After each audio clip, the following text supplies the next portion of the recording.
Assalamu alaikum. Good morning, everybody. It's an honor to be here with my mentors and teachers from Riyadh, and welcome everybody else. So, our talk is about neurological deficit in thoracic OPLL. This is the outline. We will start with the definition. It's a disease in which the posterior longitudinal ligament is chronically ossified at various vertebral levels. It's sometimes combined with the ossification of other ligaments like the ligamentum flavum, especially in the thoracic spine. Epidemiology, according to the Japan's National Registry, as it's more common in Asian population. We can detect it by CT in 3 to 6% of Asian individuals. The incidence of symptomatic OPLL less than 1/100th of the radiologically detected. It's well-known cause of myelopathy in East Asian population, and the prevalence of OPLL in Japan is especially high at rate of 1.9 to 4.3%.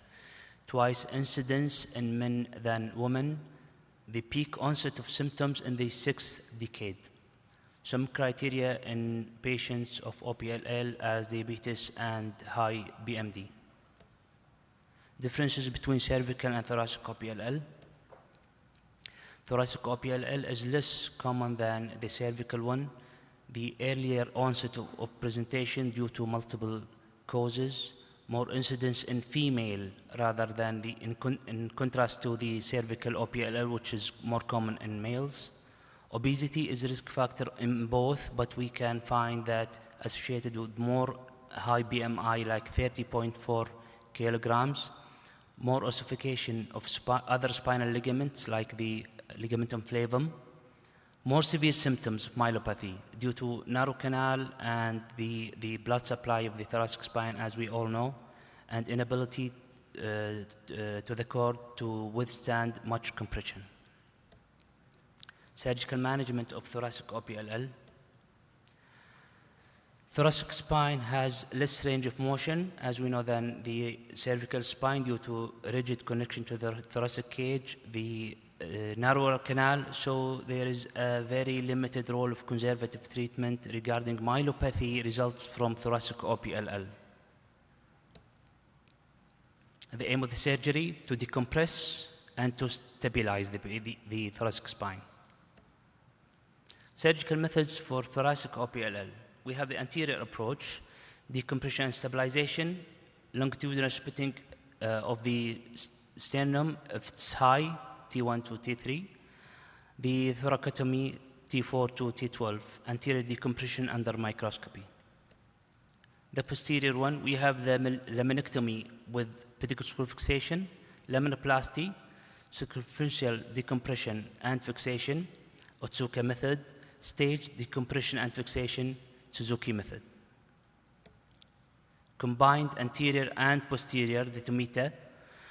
There is no, in this study, showed there is no significant difference in outcome in regard to surgical approach. However, patients with instrumented fusion has better outcome as there is decreased incidence of post-operative kyphosis. Surgical challenges in thoracic OPLL. As we all know, the blood supply is a watershed area in the thoracic spine. Here we can go through the vascular anatomy of the spine, the thoracic one, as we all know. So the thoracic spinal cord is a watershed area of spine circulation in which it's vulnerable to intraoperative ischemic damage, not only because of the pathology. The spine alignment. The presence of physiological kyphosis in upper and middle thoracic spine may compromise the beneficial effect of decompression alone due to cord shifting anterior and further be compressed by the OPLL. Progression of thoracic kyphosis may occur by positioning of the patient during surgery or by non-instrumented posterior decompression. So this picture, we can see how to dekyphose or decrease the kyphosis at the decompression level with our instrumentation.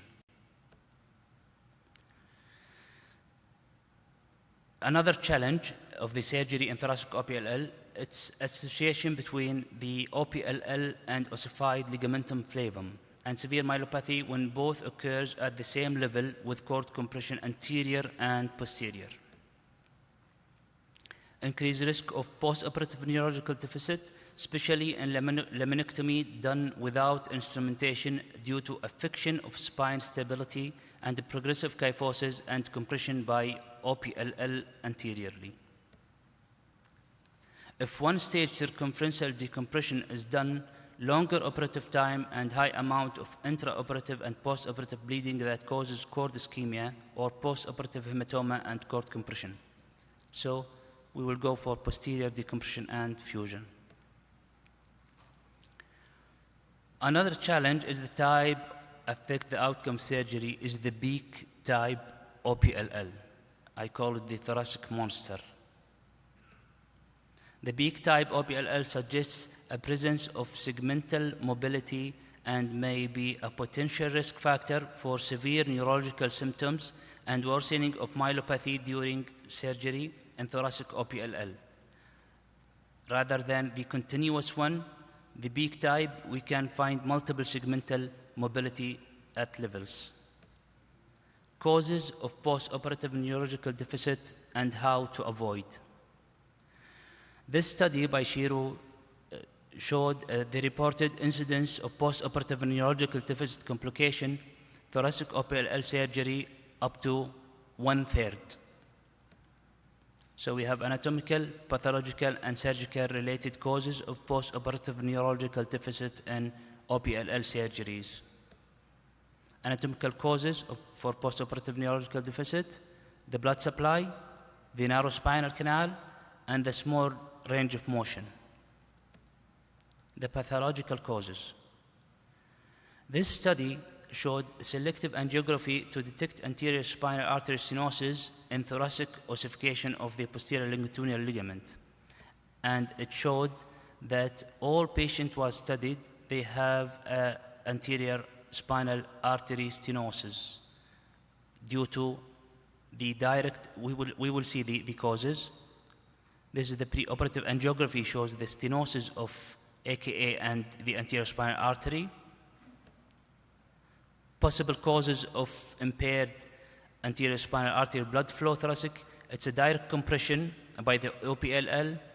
It's the anterior radiculomedullary artery occlusion, or it's intravascular pathology. Regardless of the cause, the ASA stenosis is frequently occur in thoracic OPLL. The previous study showed all patients with thoracic OPLL beak type, they have ASA stenosis. So this study showed the prostaglandin E1 might improve spinal cord blood flow in thoracic OPLL decompression surgery while maintaining adequate blood pressure. The beak type of OPLL. This study showed that the beak type has a higher association with neurological deterioration than flat type. The incidence of beak type is more in thoracic than the cervical OPLL. Surgical outcome ossification of posterior longitudinal ligament of the thoracic spine. In the beak type OPLL, subtle alteration in the spinal alignment during posterior decompression procedures may increase the spinal cord compression, leading to the deterioration of the neurology as mentioned by this study. So we have to be careful of the kyphosis during the surgery. Minimal increase in kyphosis may cause more damage.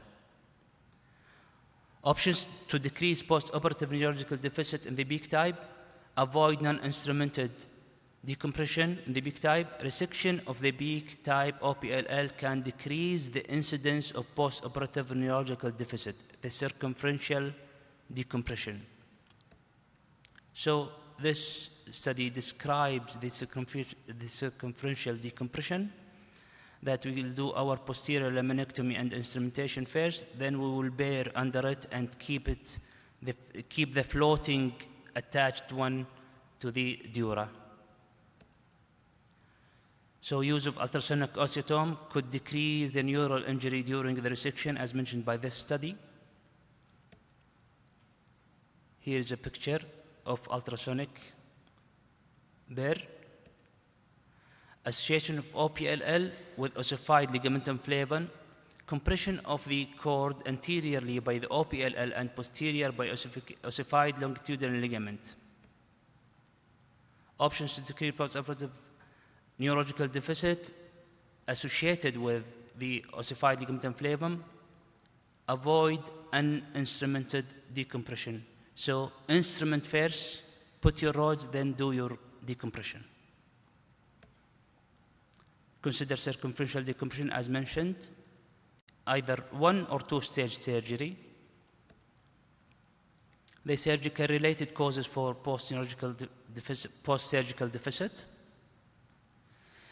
This study showed the aim to maintain mean arterial pressure between 70 and 100, around 85 to maintain blood perfusion during the surgery. The manipulation of the cord should be very meticulous. The adhesion between the dura and the OPLL can result in a dural tear and further blood supply deterioration or decrease. Using intraoperative neuromonitoring is one option that we can decrease the postoperative neurological deficit, as mentioned in this study. Incidence of neurological damage can be lowered with use of intraoperative neuromonitoring and transcranial motor evoked potential. Around 52% of cases can be rescued from postoperative neurological deficit with using intraoperative neuromonitoring, because you are detecting any ischemic or any deterioration early and you can deal with it. Postoperative kyphosis progression. Progression of thoracic kyphosis can occur after uninstrumented decompression, as the thoracic area is kyphotic and causing gradual postoperative neurological deficit. The biomechanical studies proved that instrumented fusion with decompression decreased the progression of postoperative kyphosis. So, the ossification kyphosis angle. It's the angle formed by the line connecting the most cranial vertebral body of the decompression site to the maximum prominence of the OPLL, and the most caudal vertebral body of the decompression site to the maximum prominence of the OPLL in sagittal MRI. This study showed the aim is to set the angle less than 23 degrees to decrease the incidence of postoperative neurological deficit. And here we can see an echo-free space between the OPLL and anterior portion of the spinal cord can be determined from an intraoperative ultrasound.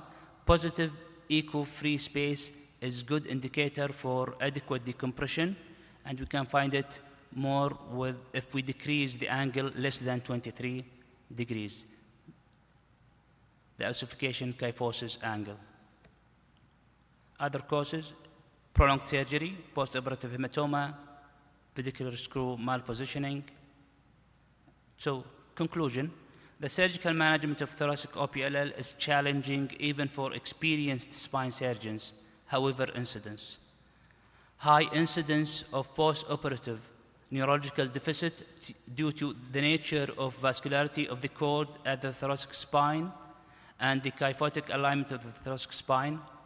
Technical options that can decrease the incidence of postoperative neurological deficit includes keeping the cord perfusion during surgery, high MAP, good surgical techniques, and manipulation of the cord using the intraoperative neuro monitoring.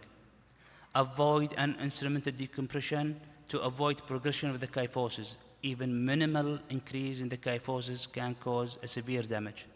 Dekyphosis and setting of the ossified kyphosis angle less than 23 degrees intraoperative can be used to assess adequacy of posterior decompression. Certain surgical techniques can be considered in some situations as in beak type of OPLL associated with ossified ligamentum flavum as circumferential decompression. Use of ultrasonic osteotome could decrease neural injury during resection of the beak type. Preoperative selective angiography is important due to association with stenosis with SA. We have the prostaglandin E1, it may help, and thank you.